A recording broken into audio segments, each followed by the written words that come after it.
Hello, and welcome to Memphis Light Gas and Water's Power Pivot webinar. I'm Gale Jones Carson, the Vice President of Community and External Affairs. I will be your host today. Power Pivot is a new online series in which we talk to Memphis and Shelby County small businesses about how they have pivoted to a new normal during these pandemic times.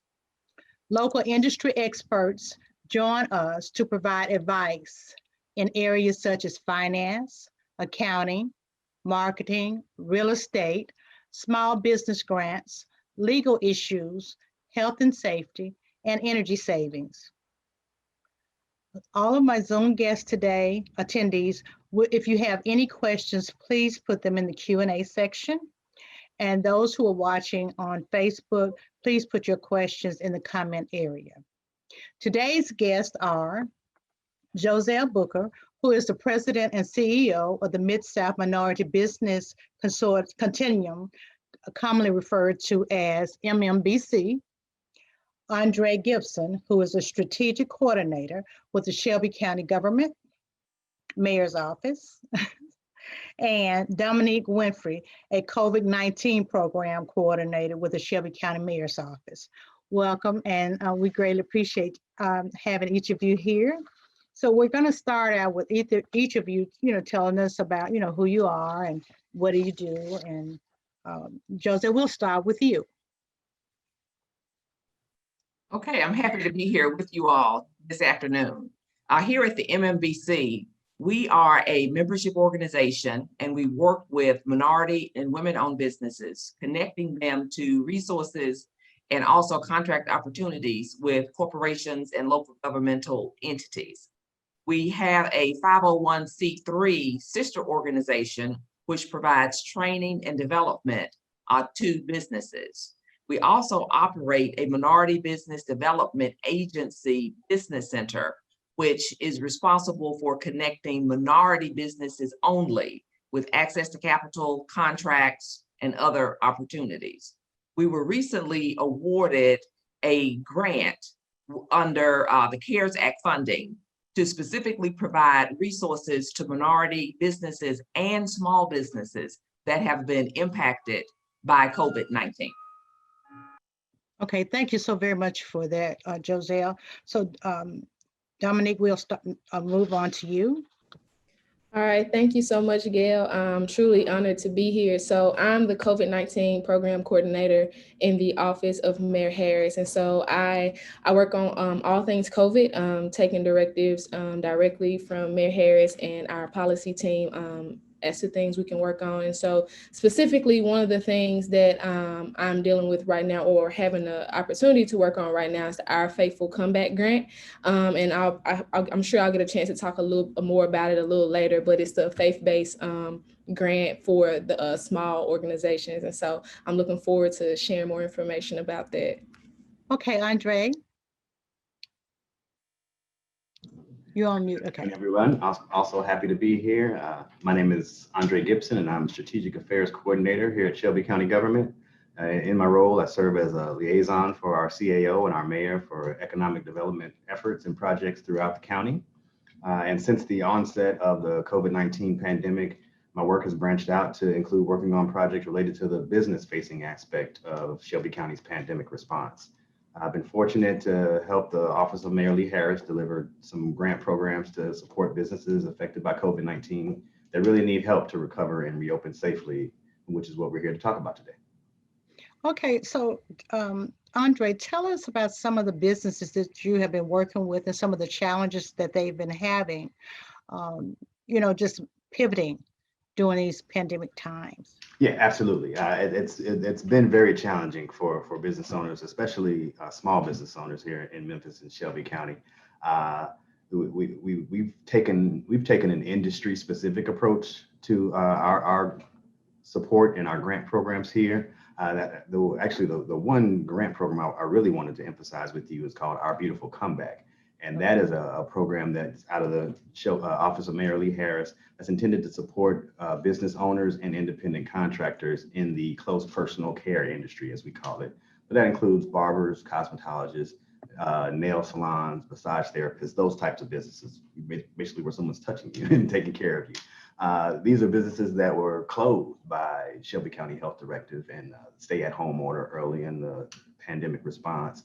And these business owners, they saw, they're losing revenue from customers that they used to getting in. They're losing revenue from booth rent from the independent contractors that work for them. And then when it comes to the aspect of reopening, they have to reopen with capacity restrictions in place and with new expenses for personal protective equipment, new expenses for disinfecting equipment, possibly having to retrofit their spaces to accommodate social distancing. And these are the type of struggles that businesses all over the county are going through. They want to reopen safely.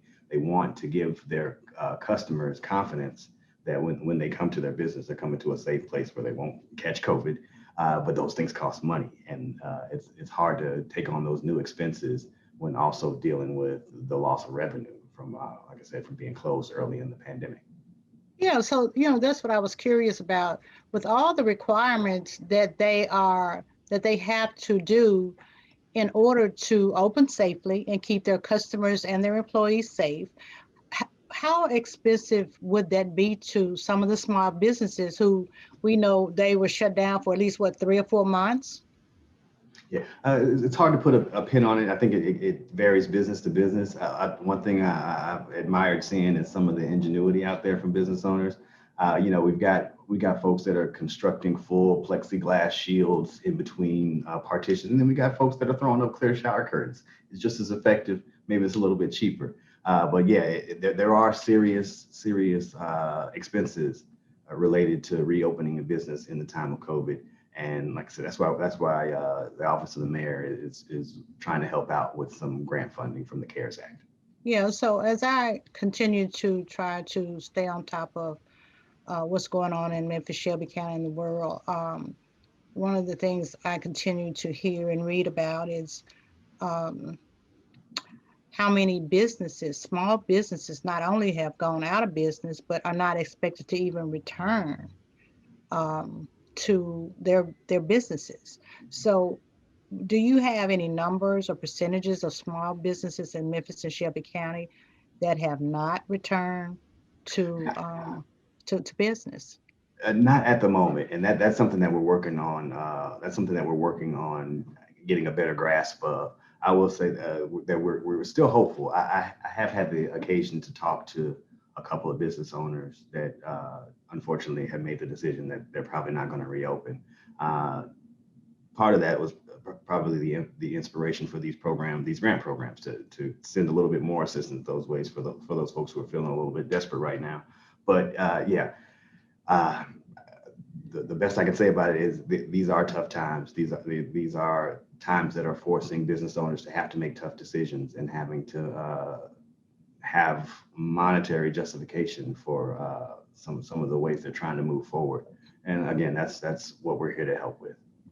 And so, Jozelle, I know even prior to COVID, that's basically what your organization does. You work with small businesses, minority businesses, and what basically has been your experience with some of these businesses since we began this time here in Memphis, in Shelby County in March? So what we did a survey early on, after the pandemic, I guess maybe a couple of months after the pandemic got underway, because we wanted to put our finger on the pulse to understand how the businesses that we serve had been impacted.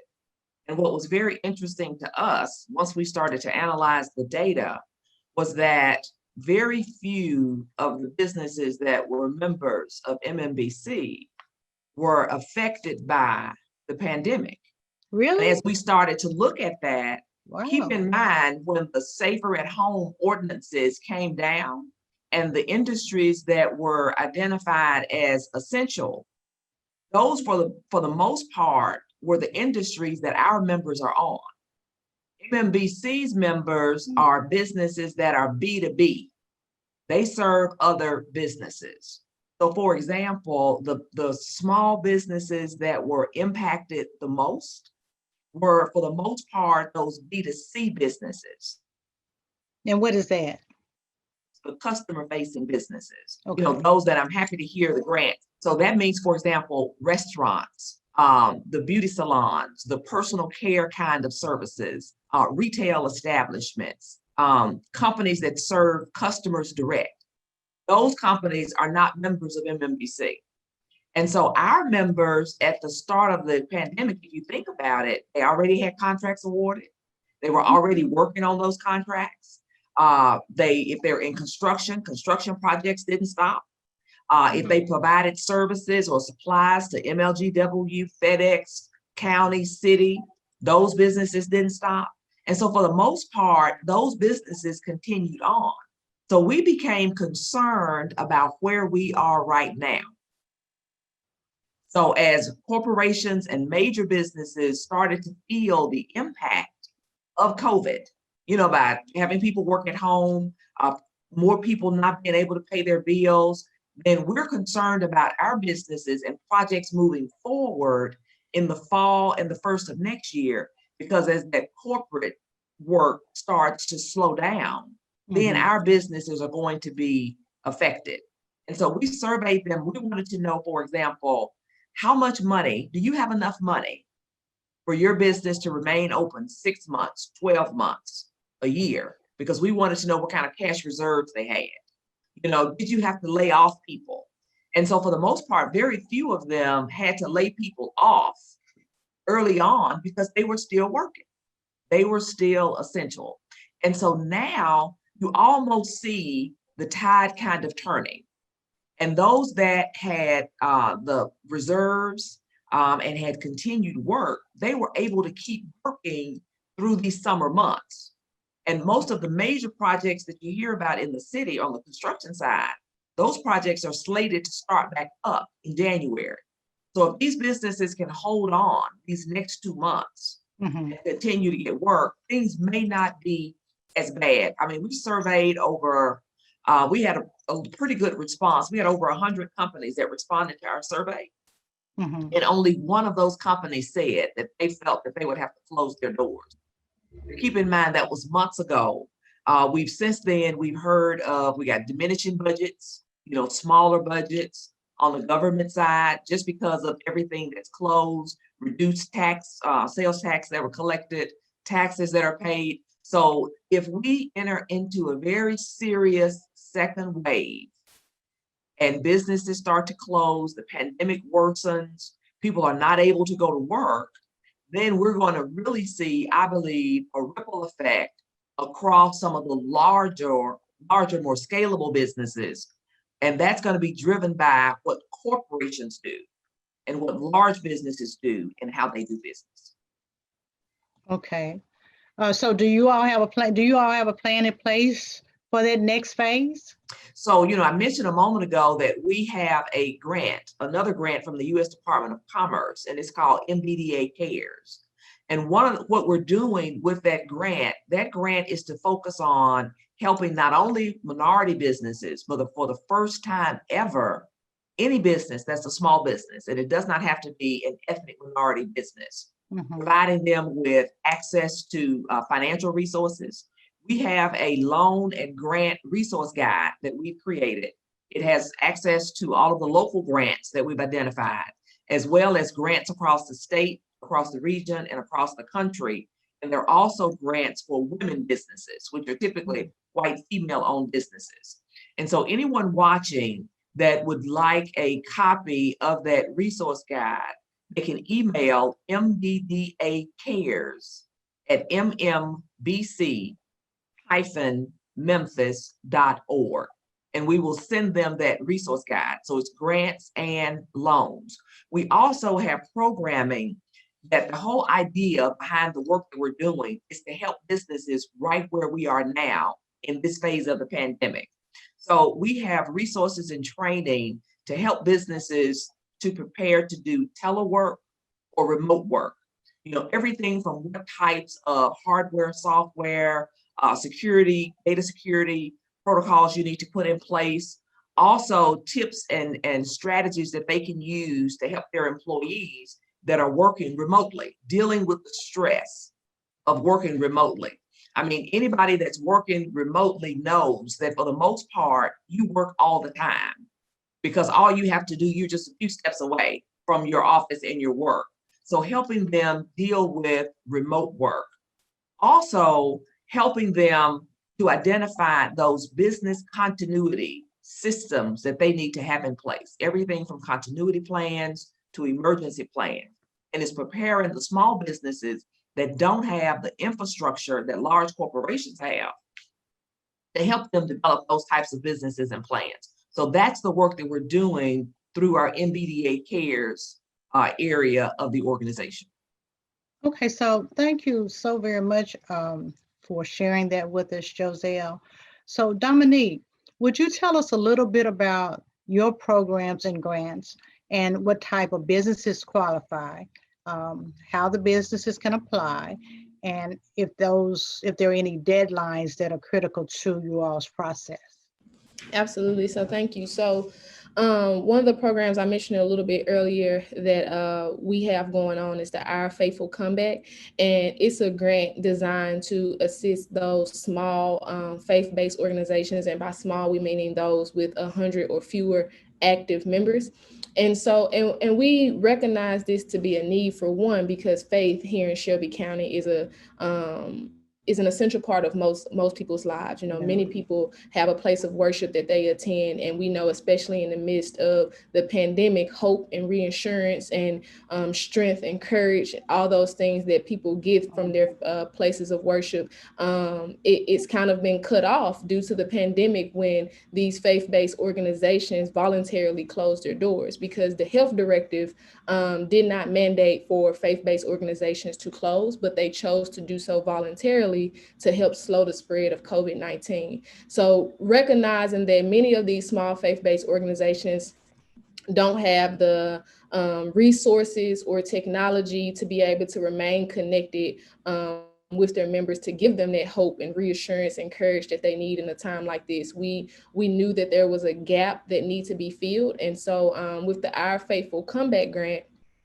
it's our hope that we're able to assist these organizations regain connection with the community and with their members. And so what the grant offers is live streaming equipment. And so, or you can get $1,500 of PPE reimbursement. And an organization can apply online at covid19.shelbycountyn.gov.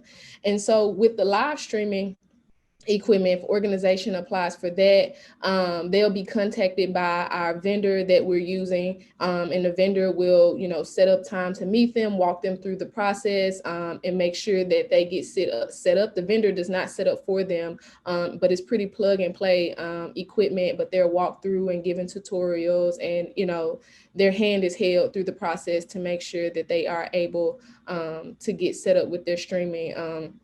And so for that, they would need to provide identification and to online with the application, and they'll also need to provide proof of nonprofit status. And they can do that either with a charter or organization charter or 501c3 exemption or the like, to show that they are a faith-based organization here in Shelby County. With the $1,500 of PPE reimbursement, they can apply for that option with the application, and they, with that, they'll have to provide identification. They'll be asked to fill out a W-9 on the application. It's a fillable PDF. They are also asked to upload proof of nonprofit status as well, 501c3 or charter. In addition, because it's a reimbursement, they're asked to submit receipts of PPE, personal protective equipment that they've already purchased. So we'll reimburse them for $1,500 of equipment that they already purchased, because we know that some organizations have opened, and with them opening, they may have live stream already, but and with them opening, they wanted to do it safely. So they purchased, gloves and masks and sanitizer and all of these things to make sure that they are able to worship in a safe environment. So we want to recognize that as well with these small faith-based organizations, because we know that those type of resources are scarce, especially in a time like this when, many of their many of their members aren't able to come to services, and they probably aren't able to give, and they aren't receiving donations like they once were before. So there's a lack and a deficit. So we wanted to make sure that we are providing and attempting to provide an avenue for those in the community to have a safe place to have that connection with their place of worship. So have you had a lot of requests? Yes, ma'am. We've had an overwhelming response. It's been great since the launch of the program. We've had a lot of organizations reach out and fill out the application, and we're processing those now. And so the application still is open currently. And so, but it's been a great turnout, just really showing the need within the community. Okay, so is there a deadline? Like some organizations that are providing COVID dollars, they have some maybe to like the end of November, some the end of December. So do you all have a deadline? So in theory, yes. So we have to have our CARES funding spent by December 31st. And so we set aside $150,000 for this grant. And so with $150,000 and it being a $1,500 grant across the board, that roughly gives us about 100 faith-based organizations. But we know that there's a need, and we're willing to expand the program. We're willing to add more resources to this and CARES funding to meet the need of those in the community as the applications come in. So that's awesome. So that's one program that you have, and that's for the small faith organizations. What about other COVID dollars that you may have available for businesses?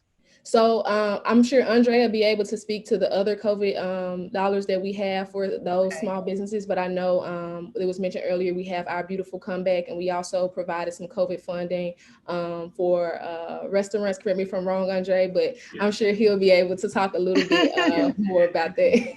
Yeah, and Jozelle mentioned that earlier as well. Yeah, we just actually are retiring a grant program for restaurants that we call Share the Tab. It was specifically targeting those restaurants that were closed by order of the Shelby County Health Directive, not once, but twice this year. It was about a $450,000 program that gave $10,000 grants to 45 restaurants. And luckily we got those funds distributed. What we have active right now for small businesses in Shelby County, or what I was alluding to earlier, the Our Beautiful Comeback program, which is for businesses in the close personal contact space. Again, your barbers, your beauty shops, your nail salons, and so forth. The award, that program, I'll say, is intended for both shop owners and independent contractors. Of course, you know, the shop owner may be a barber or a beautician, they may not be. And then on the other end, the independent contractor may be the shop owner and they may not be. So we wanted to make sure it was eligibility on both sides. The award for shop owners is $2,000 and the award for independent contractors is $500. Both programs require the applicant to fill out a form giving basic information about themselves and their business, along with providing a copy of a photo ID and filling out an IRS form W-9. That's for our purposes. The Our Beautiful Comeback program for owners will also require them to submit a copy of their state of Tennessee shop license and a budget on how the grant funds will be used to supplement lost revenue and to encourage social distancing and sanitary practices upon their reopening. The Our Beautiful Comeback program for independent contractors require a copy of their state professional license, so your master barber license or your cosmetologist license. And awardees of either one of these programs are going to be required, of course, to follow all the operating guidance and the safety practices mandated by the Shelby County Health Department, of course. The one thing I did want to mention, I kind of alluded to it earlier, if you are an owner who is, if you own a shop and you're also a licensed professional, you are eligible to get both the $2,000 award and the $500 award. It's good to know that. As Dominique mentioned, the applications for all of these programs are on the Shelby County COVID-19 information site, which is covid19.shelbycountytn.gov. Wow, thank you so very much for providing us with that information. So we'll move back to Jozelle and some of the, you talked about the dollars and the resources that you all have available for small businesses, and now moving to even not just minority businesses, but women businesses. So could you give us some tips, Jozelle, on what the businesses need to focus on as far as trying to, well, okay, so let me give an example. A lot of time financial experts say have 6 months worth of savings. I listened to one lady the other day, now she's saying 12 months worth of savings. And these companies are having such challenging times now. How can they have those kind of savings? And so what kind of tips or recommendations do you suggest for them, Jozelle? So for us, as I said before, we're a membership organization. And Mhm. one of the events that we have every year, we start off every year with a financial management for the closely held business class. It's a 2-day class. We have it every year for our business owners to try and get them to better understand their financial statements, their balance sheets, to understand just what you're talking about. How much working capital, how many days of working capital they need on hand. You know, when do I go to the bank? How, am I misfinanced? And so that's a part of what we do with our business owners and a part of our day-to-day interaction with them, where they can come in and we'll do an assessment. It's basically and it's also, it may not be as cut and dry as how much they need to have on hand, but what we do recommend that they do, if they are not familiar with how to calculate the cash flow that they need, you know, when they're going to need cash, how much cash they're going to need. And so I would suggest that business owners contact some of the local resource providers that are here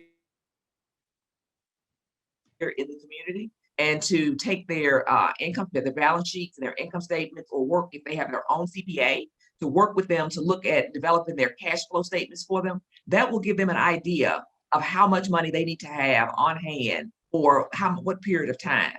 Because then it'll get into, do they need to do something different with their finances? You know, do they need a loan?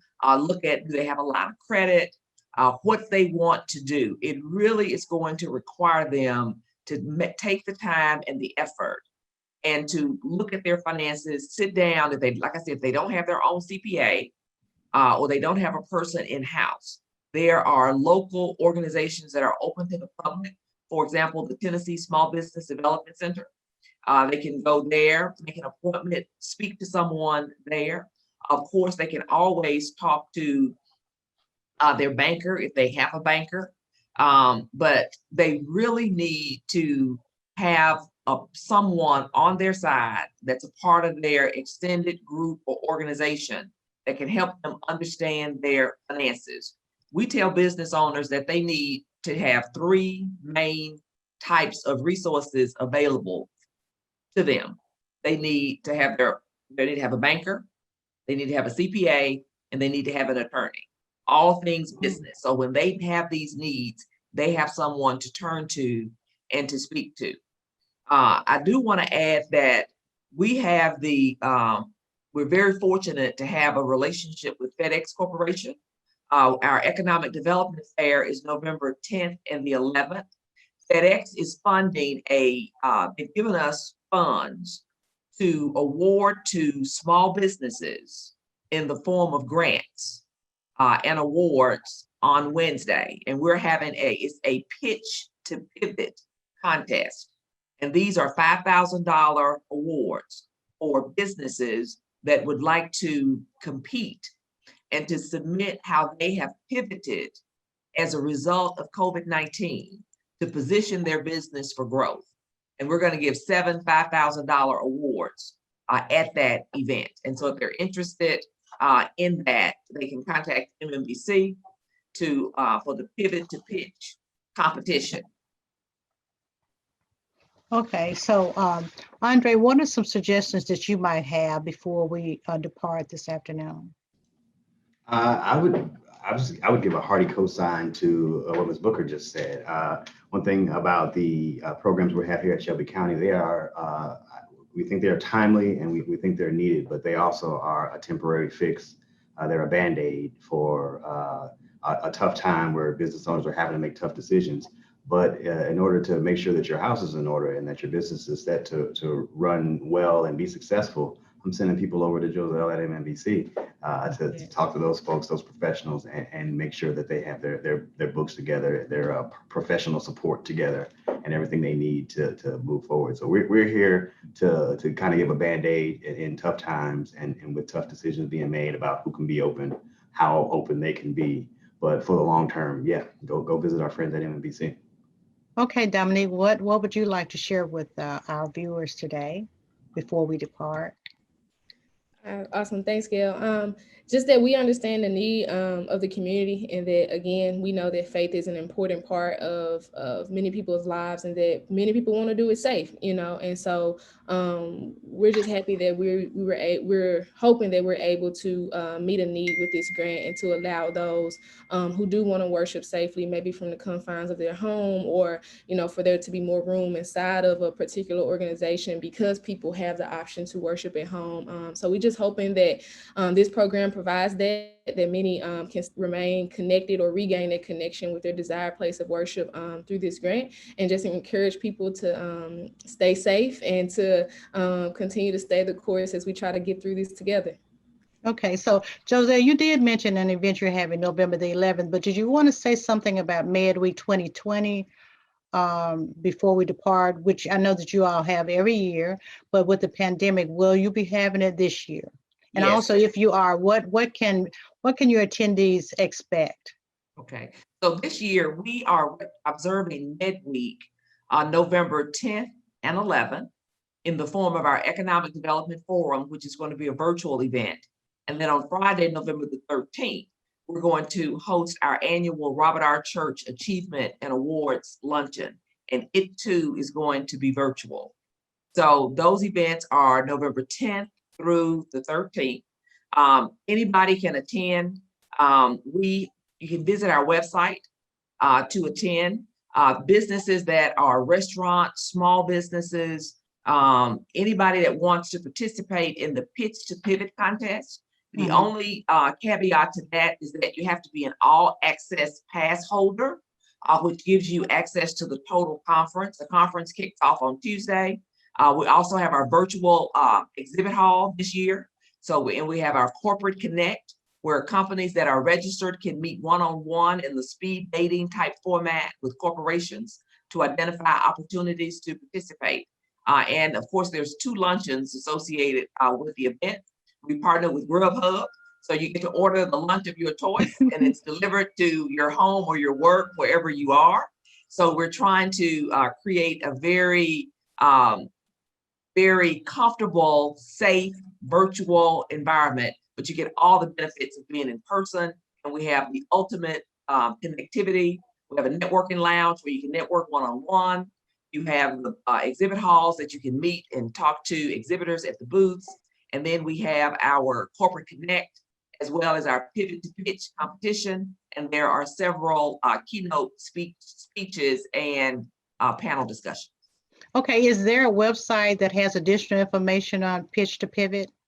Yes, all of this information is found on our website at mmbc-memphis.org.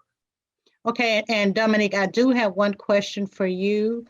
And that is there a maximum size of the congregation to qualify for the faith-based grant? Yes, so it's for those organizations that have 100 or fewer members prior to COVID. And when we talk about those 100 or fewer, those are active members. So we know that some organizations have a big role, but they don't actively have those people showing up. So we're talking about 100 or fewer members prior to COVID that were active. Okay, so I am so thankful to each of you for providing such a wealth of information for businesses in our community. I'm grateful that you have the compassion and the wherewithal to work with these programs. And I'm thankful to also Mayor Harris for all that he's doing with the COVID dollars, making sure they're spread well across the business community and with residentials and also with utility assistance. And basically during these times, many organizations, including the city and all kinds of organizations, have just really stepped up to try to help a community that's in need. And Memphis and Shelby County is in need, great need. And I can't thank you all enough. And I can't leave without thanking my economic and community development team. That's Terica Lamb and Candace and Cynthia and a few of the others who make this show what it is. And also Nathan and Darren, who we couldn't do without. I believe in thanking people because people don't have to do what they do, or they can have do what they do. So anyway, I want to also share that we will be coming back with future shows with different businesses in the communities to talk about how they are dealing with this, this pandemic time, and share their experiences, and hopefully others will be able to gain and grow and reap positively from their experiences. So thank each of you all very, very much for coming on Power Pivot. Thank you. Thank you. Thank you. Thank you for having us. Okay. All right. It's a wrap. Mask up, everyone.